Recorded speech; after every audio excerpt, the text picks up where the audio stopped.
ചരിത്രപ്രസിദ്ധമായ കൊട്ടിയൂർ വൈശാഖ മഹോത്സവം സമാപനത്തിലേക്ക് നീങ്ങുന്നതോടെ ചിട്ടകളിലും പൂജകളിലും ഇന്നുമുതൽ ജൂൺ 30-ന് മാറ്റം വരും. ഇതോടെ ക്ഷേത്രത്തിലെ നിഗൂഢ പൂജകൾക്ക് തുടക്കമാകും. ഇന്ന് ഉച്ചശീവേലി വരെ മാത്രമാണ് സ്ത്രീകൾക്ക് അക്കരെ കൊട്ടിയൂർ ക്ഷേത്രത്തിൽ ദർശനത്തിന് അനുമതിയുള്ളൂ. ഉച്ചശീവേലി ആരംഭിക്കുമ്പോൾ സ്ത്രീകൾ സന്നിധാനത്തിന് പുറത്തേക്ക് മടങ്ങും.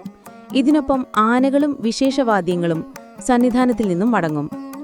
സന്ധ്യ കഴിഞ്ഞാൽ നല്ലൂരാനം സംഘവും കലങ്ങളുമായി സന്നിധാനത്തിൽ പ്രവേശിക്കും. ഇതോടെ കൊട്ടിയൂരിൽ നിഗൂഢ പൂജാദിനങ്ങൾ ആരംഭിക്കും. 12 പേരടങ്ങുന്ന കുലാലസ്ഥാനികന്റെ നേതൃത്വത്തിലുള്ള സംഘം സന്ധ്യയോടെ ഗണപതി പുറത്തെത്തിച്ചേരും. ഇവർ കടന്നുപോകുന്ന വഴികളിലെ എല്ലാ വിളക്കുകളും അണയ്ക്കും. സന്നിധാനത്തെ കെടാവിളക്കുകൾ ഒഴികെ ബാക്കിയുള്ള വിളക്കുകൾ അണച്ച് എല്ലാവരും കയ്യാലകൾക്കുള്ളിലായിരിക്കും. വാതിലുകൾ അടച്ചിരിക്കും. സംഘം മണിത്തറയിൽ പ്രവേശിച്ച് ദർശനം നടത്തുകയും കാർമ്മികനുമായി മുഖാമുഖം കാണാതെ പ്രസാദം വാങ്ങിയ ശേഷം മടങ്ങും. കലം സംഘത്തിലെ അംഗങ്ങൾക്കായി പ്രത്യേക സദ്യ നടത്തും.